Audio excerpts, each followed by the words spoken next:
Here we're on the ferry, the Royal Iris, and we're heading back to city centre, Pier Henry. Because of the work, King George V allowed the vessels to use the word royal in their name, and after extensive refitting, they resumed their peacetime activities as the Royal Daffodil and the Royal Iris.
See the roll-on, roll-off ferry terminal called 12 Quays, connecting the Wirral with Belfast. It is along this stretch of shoreline where the famous 1 o'clock gun still stands. A cannon was fired from here at 1 o'clock every afternoon, except Sundays and bank holidays. This event finally stopped on the 18th of July, 1969. Even before the Mersey War in the early 1960s, Liverpool had a reputation for a lively, happy music scene. As a thriving port, this city was a hub for entertainment and leisure, and the Mersey ferries played a significant role in that tradition. From its arrival in 1951, the Royal Iris was popularly known as the fish and chip boat for the food served on board during its dance cruises. In 1957, the Cabin Club began promoting its legendary riverboat shuffles. These were 4-hour dance cruises up and down the river. The Beatles played 4 times on the Royal Iris between 1961 and 1962. During this time, they changed their manager to Brian Epstein, ditched their leathers for smart suits, shirts and ties, and for their final show, they had replaced their drummer Pete Best with Ringo. Many bands played on the Royal Iris over the years, including Jerry and the Pacemakers, The cathedral. The Searchers, That's where we're going next. The Farm, and Elvis Costello. If you're interested in finding out more about the Beatles, you can visit the award-winning attraction, The Beatles Story, which is based at the Royal Albert Dome. The attraction takes visitors on an immersive journey through the lives, times, culture and music of the Beatles, and contains an impressive collection of fascinating memorabilia. For more information and to buy tickets in advance, please visit the Beatles Story website.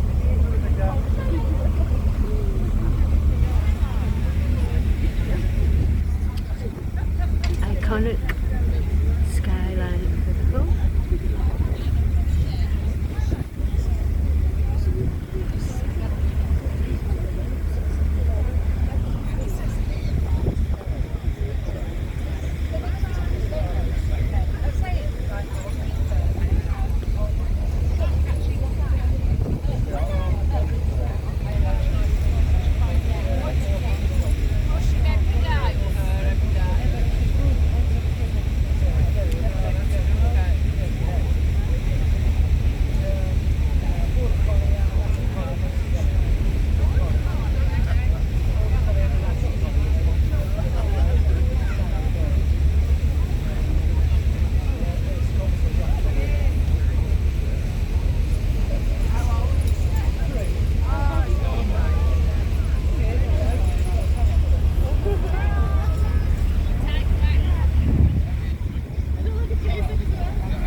pumping station for the Queensway Rail Tunnel, one of 6 ventilation stations used to maintain fresh air within the tunnels at all times.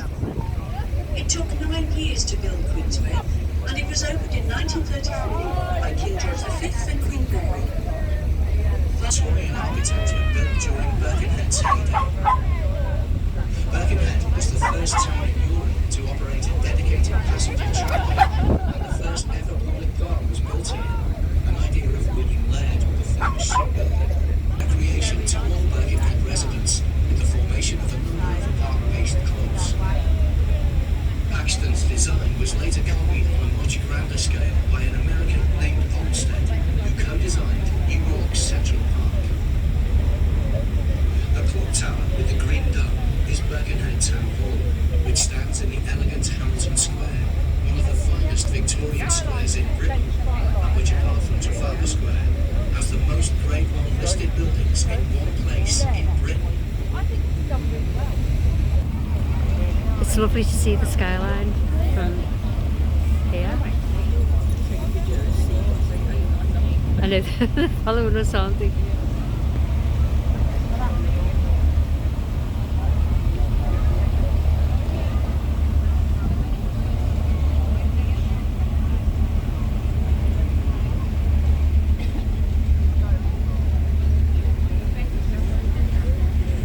Passing Woodside, can you see the tall, slim spire of St Mary's Church, Old Birkenhead Priory, where the very first ferry service began?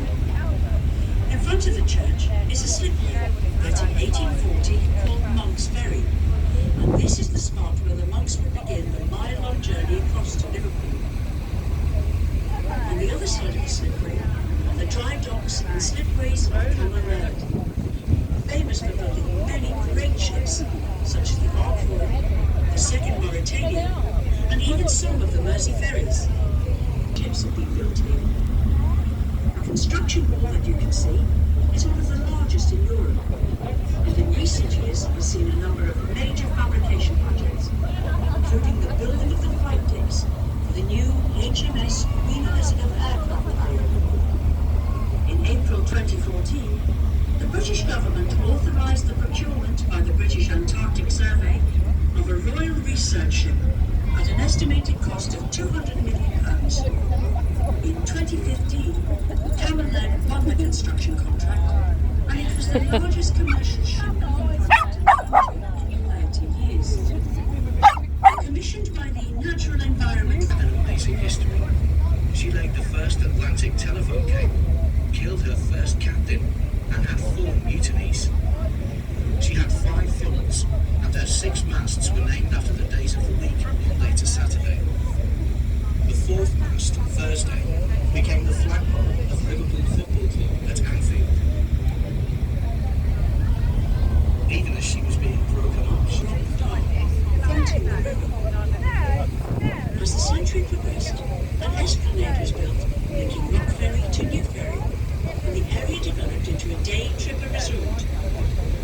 The American novelist and short story writer Nathaniel Hawthorne lived at Rock Park for 4 years during the 1850s, whilst working as the American consul in Liverpool. An extract from his diary reads, "At Rock Ferry, there was a great throng forming a scene not unlike the 4th of July. There were bands with music and banners, and a small procession after them, and a school of charity children enjoying the festival. And there was a club of respectable persons playing in bowls on the bowling green of the hotel. There were children and infants riding on the donkeys at a penny a ride. We took a trip to Rock Ferry to enjoy a drink, a game of bowls, or a walk on the esplanade." In the late 1930s, a layer of mud began to wash over the sandy beach. In 1939, the ferry service was discontinued. The area gradually deteriorated, and the old pier was replaced by a jetty connected with Tranmere oil terminal, parts of which can still be seen. Eventually, the Royal Hotel was demolished. Further ahead, the western opposite to the Manchester Ship Canal. Manchester, city ultimate centre of the Industrial Revolution, was provided with a vital passage to the rest of the world. Turning now to go back. In 1894,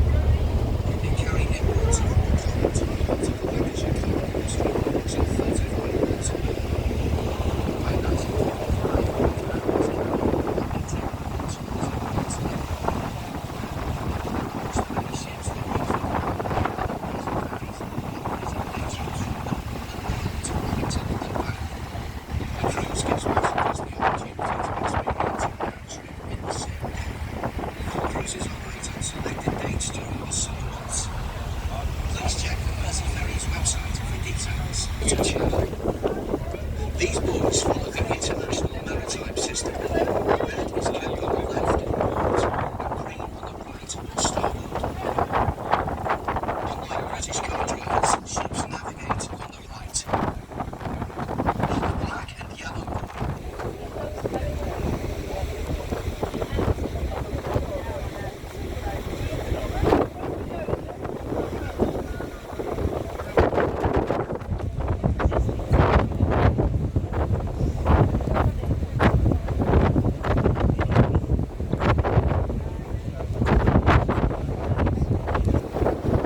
It accommodates events from rock and pop concerts to ice shows and international sporting events. To the left of the arena is the Albert Dock, the largest set of Grade 1 listed buildings in Britain. In 2018, it was granted the prestigious title Royal Albert Dock, in recognition of the pivotal role that it played in starting a resurgence of interest in the architecture. Threatened with demolition for years, it was restored in the 1980s. The Royal Albert Dock has become one of the country's favourite tourist attractions. To the left are the beautiful buildings known as the Three Graces, which together form one of the most majestic and famous waterfronts in the world. On the right is the Port of Liverpool building with its impressive copper dome.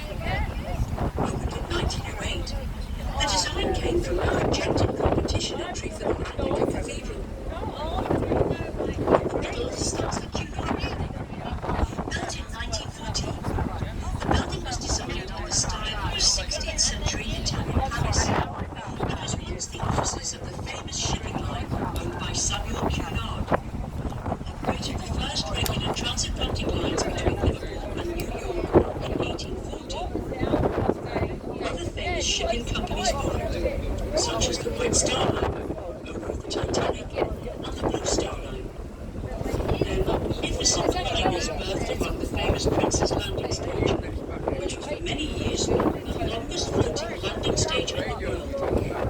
Which was from here that over 9 million emigrants passed through Liverpool between 1830 and 1890 on their way to a new life in America. Finally, the beautiful Liver Building, erected by the Royal Liver Friendly Society in 1911, is perhaps Liverpool's best-known landmark. Based on a Chicago waterfront skyscraper, the building is topped by the famous liver birds, which stand nearly 6 meters high. They're said to be based on an eagle, which was the original seal of King John. However, when the seal was lost in the 18th century, the artist commissioned to design the new seal misinterpreted the eagle as a cormorant, hence their rather unusual appearance. Some say that the female liver bird faces the river waiting for the sailors to come ashore, while the male is looking inland to see if the pubs are open. They've never mated, so there are no other liver birds in the world. And tradition has it that if they ever fly away, Liverpool will cease to exist. Tours of the Liver Building are available if you wish to see inside this iconic building. Here at Pier Head, we are in front of the Liverpool Jerry Marsden Ferry Terminal. Inside, you'll find the Beatles-storied Fab Four Cafe on the ground floor and the Pan-Asian restaurant Matu on the top floor. The Beatles Story is located just a short walk away in the Royal Albert Dock. The award-winning attraction takes visitors on an immersive journey through the lives, times, culture and music of the Beatles, and contains an impressive collection of fascinating memorabilia.